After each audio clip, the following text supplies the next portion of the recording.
My name is Noah. I've lived in this small coastal town my entire life where everyone knows everyone and secrets feel like they're written in the air for all to see. I'm 28, work at the local library.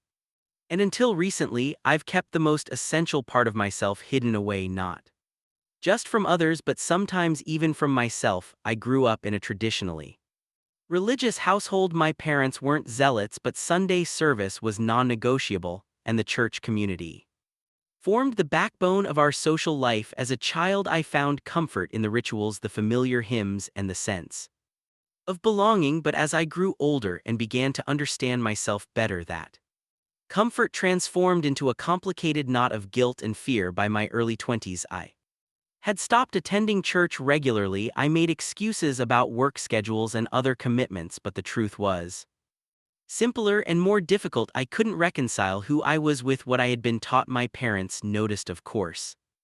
There were gentle inquiries, invitations to special services, and occasional disappointed sighs when I declined, but they never pushed too hard, perhaps sensing there was something fragile at work that shouldn't be disturbed. Then 6 months ago, everything changed. My father had a heart attack. He survived, thankfully, but the experience shook our family to its core. In those frightening hours at the hospital waiting for news, I found myself praying for the first time in years. Not formal prayers from my childhood, but desperate pleading thoughts sent into whatever void might be listening. When my father stabilized, I felt a strange mixture of relief and guilt. Relief that he would live, and guilt that it had taken such a crisis to make me reach for faith again. The Sunday after he came home from the hospital, I surprised my parents by agreeing to attend service with them. My mother cried, attributing it to joy over my father's recovery. In part, she was right. The church had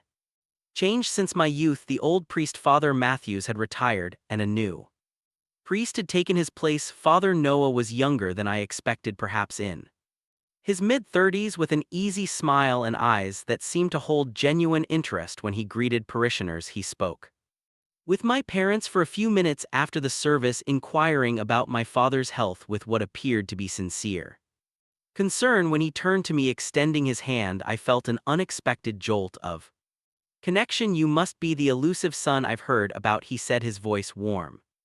"I'm Father Noah." Noah, I replied, surprised at how nervous I suddenly felt. "Not so elusive, just busy," he nodded, still holding my gaze. "Everyone's busy these days, but it's good to make time for what matters, isn't it?" I didn't know how to respond to that, so I just nodded and managed to smile. As we walked to the car, my mother mentioned how wonderful the new priest was how he had breathed fresh life into the congregation. I listened silently, wondering why the brief interaction had left me so unsettled. In the weeks that followed, I found myself returning to church each Sunday. I told myself it was for my parents, especially my father, whose recovery was slow but steady, but I knew there was more to it. Something about Father Noah's sermons resonated with me in a way I hadn't experienced before. He spoke less about sin and judgment, and more about passion and understanding. His interpretation of Scripture emphasized love above all else, and I found myself clinging to those words, desperate for any sign that there might be a place for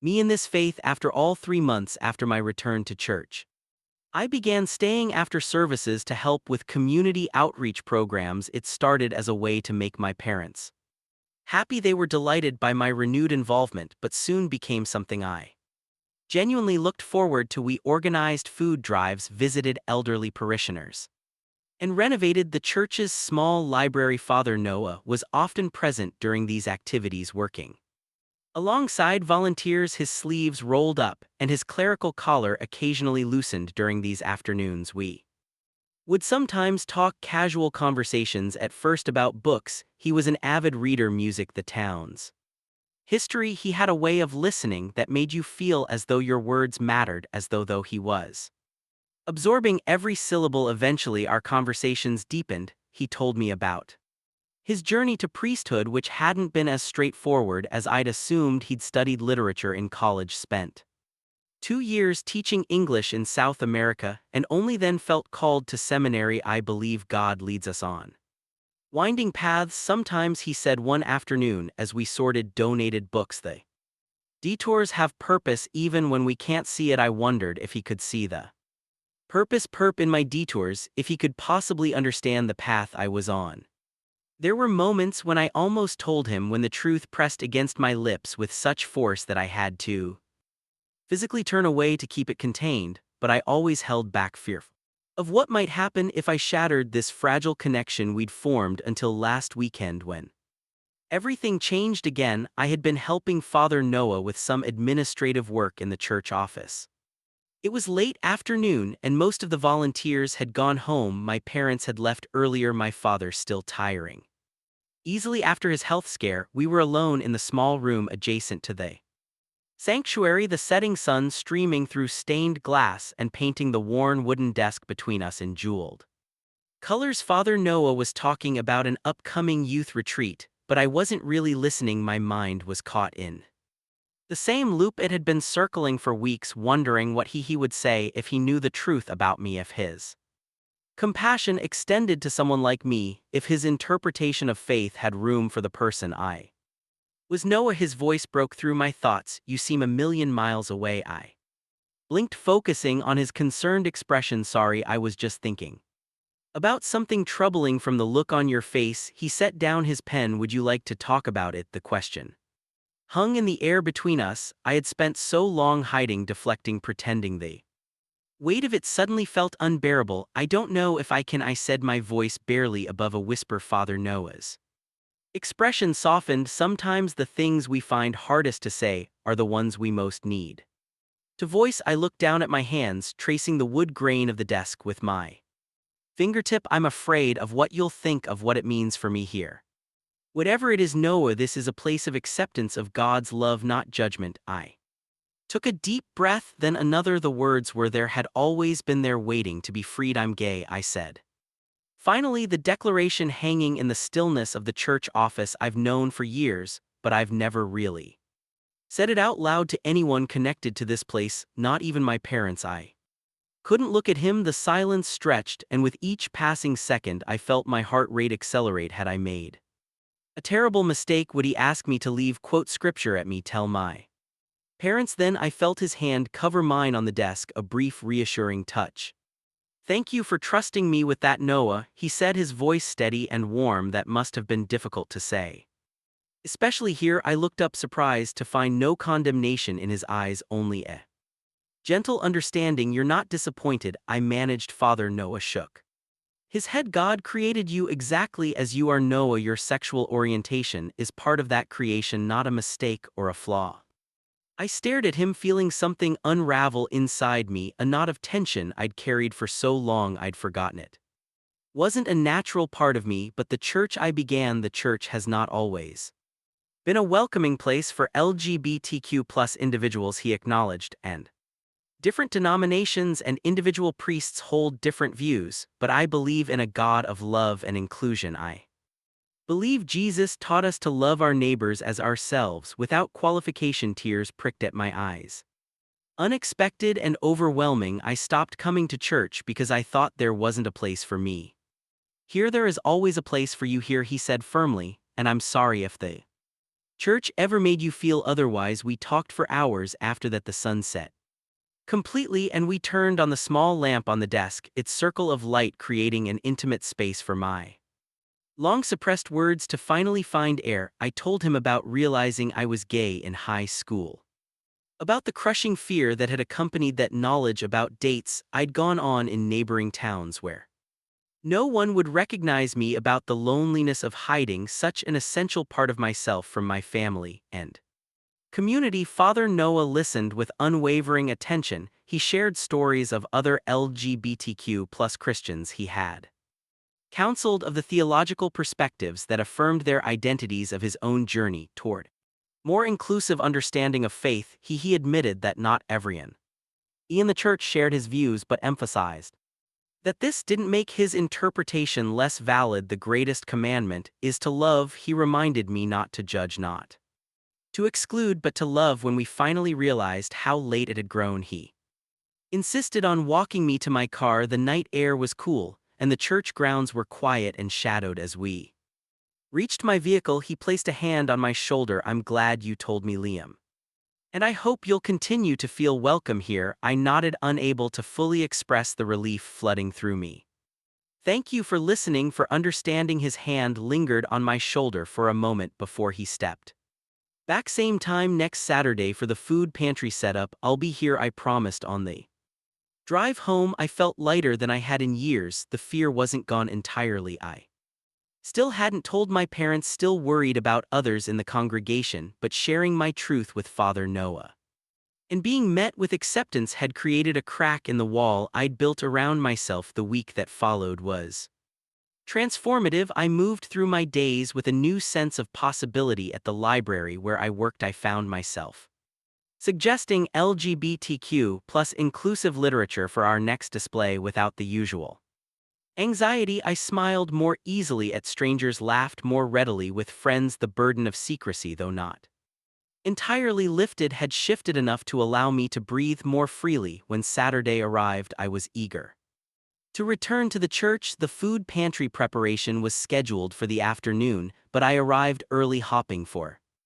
another opportunity to talk with Father Noah before the other volunteers appeared. I found him in the parish hall, already arranging tables and shelving units. You're early, he said, smiling as I entered, eager to sort canned goods. Something like that, I replied, moving to help him with a particularly unwieldy Actually, I wanted to thank you again for last week, for how you responded when I came out to you. He stopped, turning to face me fully. You don't need to thank me for treating you with the basic dignity you deserve. Noah, maybe not, but it meant a lot to me anyway. I hesitated, then added, I've been thinking about what you said about God creating me as I am. I want to believe that. What's stopping you? He asked gently. I considered the question. A lifetime of messages suggesting otherwise. I suppose it's hard to unlearn that overnight. Father Noah nodded thoughtfully. Faith is a journey, not a destination. Questioning and re-examining what you've been taught is part of developing a mature spirituality. We continued, setting up as we talked, our conversation moving between theology and personal experience. Father Noah shared more about his own faith journey, including a period of doubt during seminary when he questioned his calling. I think God values authenticity above certainty, he said as we finished arranging the last table. Being honest about your questions and struggles is more important than having all the answers. Before I could respond, the door opened and other volunteers began arriving. The intimate space of our conversation dissolved as we turned to greet them and explain the day's tasks. But throughout the afternoon, I was aware of Father Noah's presence in a way I hadn't been before. His easy laugh as he joked with elderly parishioners, his patience with the children who had come to help, the quiet authority with which he directed the operation when the work was done and most volunteers had departed. I lingered, helping to clean up the last few items. Father Noah approached as I was wiping down a table. Would you like to get coffee? He asked, surprising me. There's a small place a few blocks from here. I could use the caffeine after today, and I'd enjoy continuing our conversation. The invitation caught me off guard, but I nodded. I'd like that. 20 minutes later, we were settled at a corner table in a cozy cafe I'd passed countless times but never entered. Father Noah had changed out of his clerical collar into a simple blue sweater that brought out the color of his eyes. Without the formal attire, he looked younger, more approachable. It was strange seeing him this way, like encountering a teacher outside school. For the first time, I come here often to write my sermons, he said, wrapping his hands around a steaming mug of black coffee. The owners don't mind if I sit for hours with just one drink. What's your sermon about tomorrow? I asked, genuinely curious. He smiled slightly. Authenticity and faith. It was already planned before our conversation last week, but it feels particularly relevant now. Will you? I hesitated, uncertain how to phrase my concern. Mention you? He finished. No, of course not. Not everything you've shared with me is confidential. Noah, I relaxed slightly. I appreciate that I'm not ready for everyone to know yet. Coming out is a personal process, he affirmed. Each person has to determine their own timeline and approach. No one should rush you or force you. Our conversation flowed easily from there. We discovered shared interests in classic literature and folk music. He told me About growing up in a small town in the Midwest similar in many ways to our coastal community, I shared stories about my work at the library and my dream of someday writing a novel. The afternoon light faded too. Evening as we talked, and I was surprised when I glanced at my watch to see how much time had passed. I should probably go, I said reluctantly. My parents will wonder where I am. Father Noah nodded, though I thought I detected a similar reluctance in his expression. Of course, thank you for joining me. As we walked out of the cafe, a light rain had begun to fall. Father Noah insisted on walking me to my car, which I'd left in the church parking lot. We shared his umbrella, walking close together to stay dry. The proximity felt both comforting and unsettling in a way I couldn't quite articulate. At my car, I turned to thank him again for the coffee and conversation. The words died on my lips as I noticed the way he was looking at me with an intensity that hadn't been there before, or perhaps that I hadn't allowed myself to recognize. Noah, he said softly, I want you to know how much I valued our conversations, how much I valued getting to know you. There was something in his voice that made my heart beat faster. I valued them too, I replied, my own voice sounding strange to my ears. He seemed on the verge of saying something more, then appeared to think better of it. I'll see you tomorrow at service, I nodded, suddenly unable to form words. He smiled, a brief, almost sad gesture, then turned and walked back toward the church, the umbrella bobbing above him in the gentle rain. I sat in my car for several minutes before starting the engine, trying to make sense of the strange energy that had arisen between us. Had I imagined it? Was I projecting my own confused feelings onto a man who had simply shown me kindness and acceptance? I drove home in a daze, barely aware of the familiar streets passing by my window. That night, I slept fitfully, my dreams filled with fragments of our conversations and images I couldn't quite recall. Upon waking Sunday morning arrived with clear skies and a knot of anticipation in my stomach. I dressed carefully for church, taking more time than usual to select clothes and style my hair. My mother noticed, commenting that I looked particularly nice. As we drove to the service together, I mumbled something about a new shirt and stared out the window, avoiding her curious gaze. At church, Father Noah was once again in his clerical attire, performing his duties with the same grace and warmth I'd always observed his sermon as he'd mentioned, centered on authenticity and faith, on the importance of bringing one's whole self to a relationship with God rather than presenting a carefully curated version. Though he didn't look at me directly during his address, I felt as though the words were meant specifically for me. After the service, I stood with my parents in the receiving line. When we reached Father Noah, he greeted my parents warmly, inquiring after my father's health and promising to visit them later in the week. When he turned to me, his expression remained professionally friendly, but there was a depth to his eyes that seemed to communicate something private. Good to see you, Noah, he said, clasping my hand. His touch lingered just a moment longer than strictly necessary. Will you be helping with the youth group meeting this afternoon? I hadn't planned to, but I found myself nodding. Yes, I can be there. Wonderful, we'll need all the help we can get. The teenagers are planning their summer service project. As we walked away, my mother expressed surprise that I was volunteering. Yet again, you've become quite involved with the church lately, she observed. It's lovely to see, but don't overextend yourself, dear. I enjoy it, I said simply. It wasn't a lie, though it wasn't the complete truth either. I returned to the church that afternoon, finding a group of about 15 teenagers gathered in the parish hall with Father Noah and two other adult volunteers. The energy was chaotic but positive as the teens debated various service project ideas. Father Noah facilitated with patience, occasionally redirecting when conversations went off track, but mostly allowing the young people to lead the discussion themselves. I helped set out snacks and then sat somewhat awkwardly at the edge of the group, uncertain of my role. Father Noah caught my eye and gestured for me to join him at the front of the room. Everyone, he addressed the group, this is Noah. He works at the town library and has a lot of experience with community service. I thought he might have some insight into local needs. Suddenly, the focus of 15 teenage gazes, I felt a flush creeping up my neck. Yes, well, from what I see at the library, there's Definitely a need for educational support in some of the lower income areas of town. Maybe a tutoring or reading program. This suggestion sparked a new round of discussion, and I found myself drawn into the planning process. By the end of the 2-hour meeting, the group had decided on a combination of environmental cleanup and literacy promotion. They would clean up the beach area while also collecting gently used books to create small free libraries in underserved neighborhoods as the teens dispersed. Father Noah approached me. Thank you for your input. They really responded to your ideas. They're good kids, I said.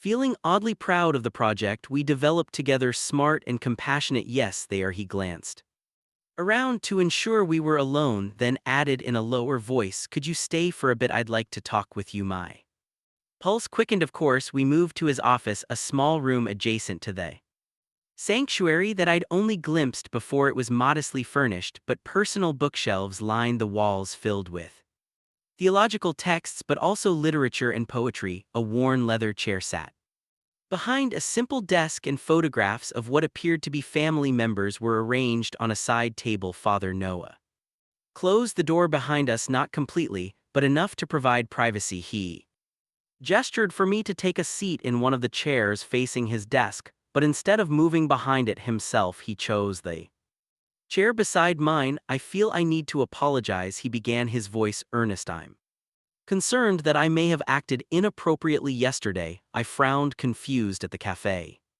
I don't understand, he sighed, running a hand through his hair in a gesture that seemed uncharacteristically nervous. Noah, I value our conversations and your trust in me immensely. As a priest, it's my duty to provide spiritual guidance and support to all parishioners, but I'm also— He paused, seeming to search for words, aware that the dynamic between us has perhaps become complicated. Understanding began to dawn. You mean because I came out to you? Partly that, yes, but also because He hesitated again, then continued with apparent difficulty. I find myself thinking about our conversations more than I should, looking forward to seeing you in a way that goes beyond my role as your priest. My heart was pounding now so loudly I was certain he must hear it. I don't understand what you're saying. Father Noah met my gaze directly. I'm saying that I'm concerned about my own feelings. Noah, as a priest, I have ethical obligations. I shouldn't develop personal attachments that might interfere with my ability to provide pastoral care. Personal attachments, I repeated, the words hanging in the air between us. You mean— I mean that I find myself drawn to you in ways that are not purely pastoral, he admitted, his voice barely above a whisper, and that is something I need to address within myself, not burden you with. I sat in stunned silence, trying to process what he was telling me. Part of me wanted to reach out to bridge the small distance between our chairs, but another part recoiled at the complexity of what was unfolding. I don't know what to say, I finally managed. You don't need to say anything, he assured me quickly. In fact, I shouldn't have said anything at all. I just felt dishonest continuing our interactions without acknowledging this complication. Is it really a complication? I asked, surprising myself with the boldness of the question. If we both feel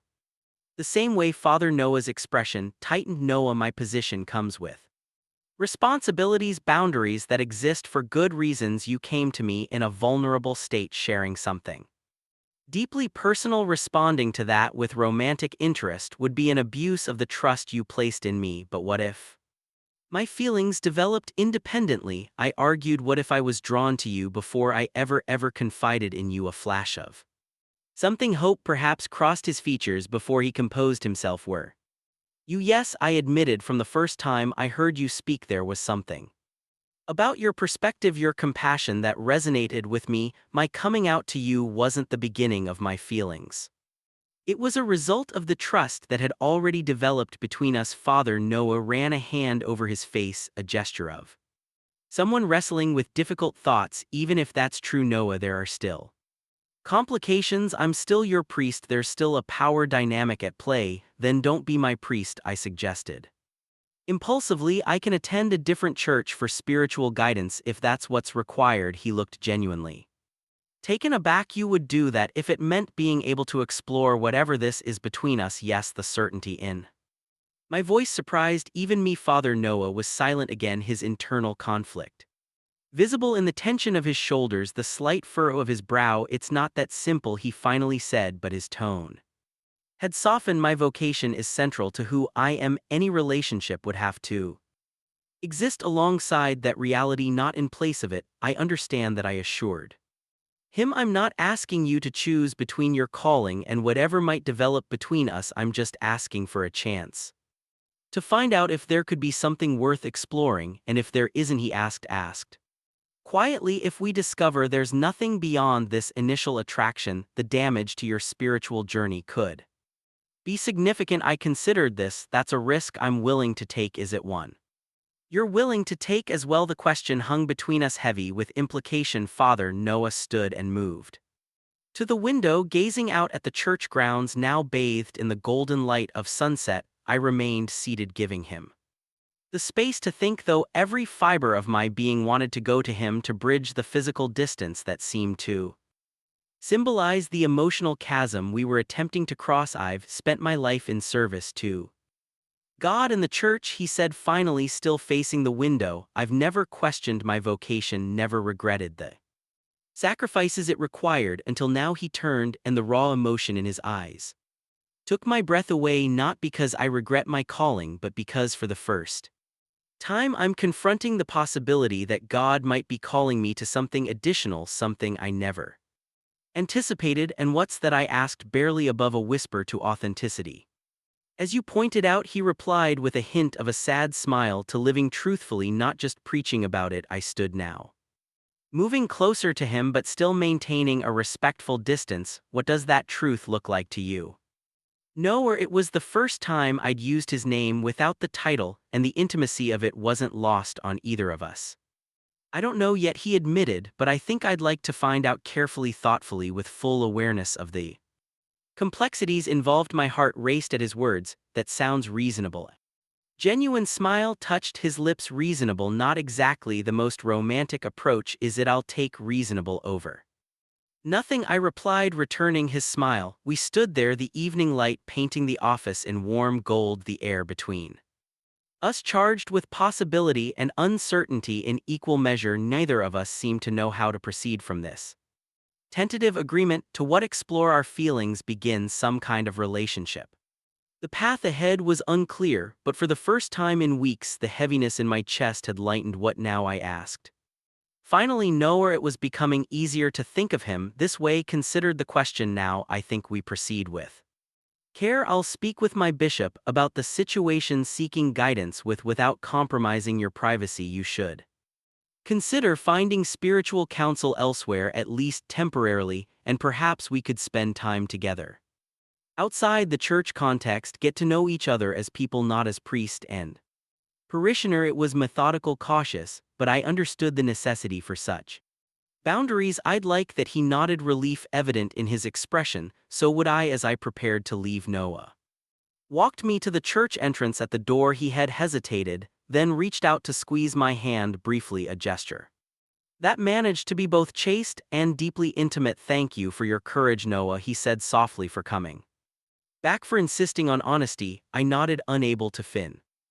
adequate words for all I was feeling. "I'll call you tomorrow, I'd like that," he replied, echoing my earlier words with a warmth that stayed with me as I walked to my car. The weeks that followed were a careful dance of getting to know each other outside the context of church. We met for coffee in neighboring towns, walked along the beach during quiet weekday afternoons, and once even attended a symphony performance in the city an hour away. Each encounter deepened my understanding of who Noah was beyond his role as Father Noah. His dry sense of humor, his passion for social justice, his surprising competitiveness when it came to trivia games. True to his word, Noah had spoken with his bishop, a conversation he described as challenging but ultimately supportive. The bishop had advised caution and discretion, but acknowledged that clergy were human and entitled to personal relationships provided they maintained appropriate professional boundaries. I had begun attending a different church in a neighboring town for Sunday services, though the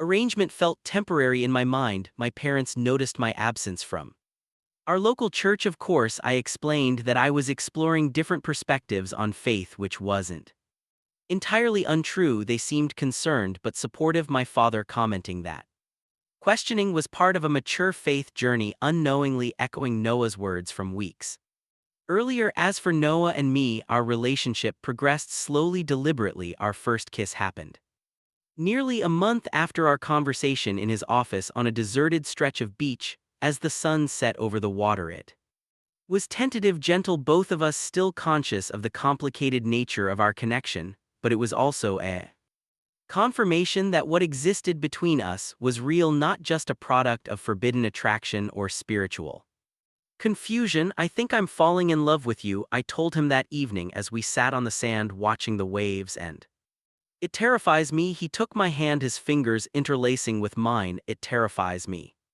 too, but I'm beginning to think that some of the most important journeys in life should be a little frightening. It means we're growing, changing, becoming more than we were before. I leaned against his shoulder, drawing comfort from his warmth. Is that what this is? A journey, I believe.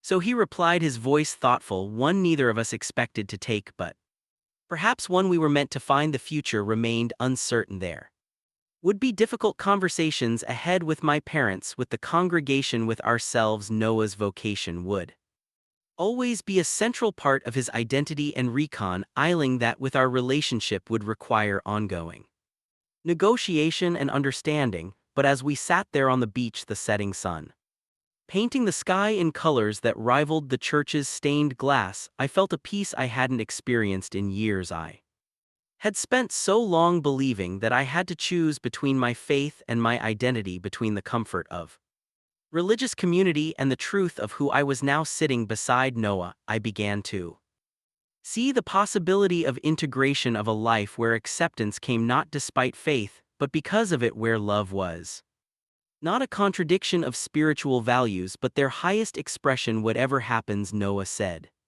softly, I want you to know that I believe you are exactly as God created you to be, and I am grateful every day that our paths crossed. I squeezed his hand, words temporarily beyond me in that moment. The complicated reality of our situation, the challenges we would face, the explanations we would need to give, the adjustments we would have to make, felt distant compared to the simple truth of being fully seen and accepted by the person beside me. As the last light faded from the sky, I made a silent prayer of gratitude, not to the distant, judgmental God of my childhood fears, but to the God Noah had helped me discover, a God of compassion and inclusion, a God who created diversity in all its forms and called it good, a God who valued authenticity above conformity. It was a prayer of thanksgiving for unexpected journeys and the courage to take them, for second chances at faith and love, and for the possibility that in finding each other, Noah and I might also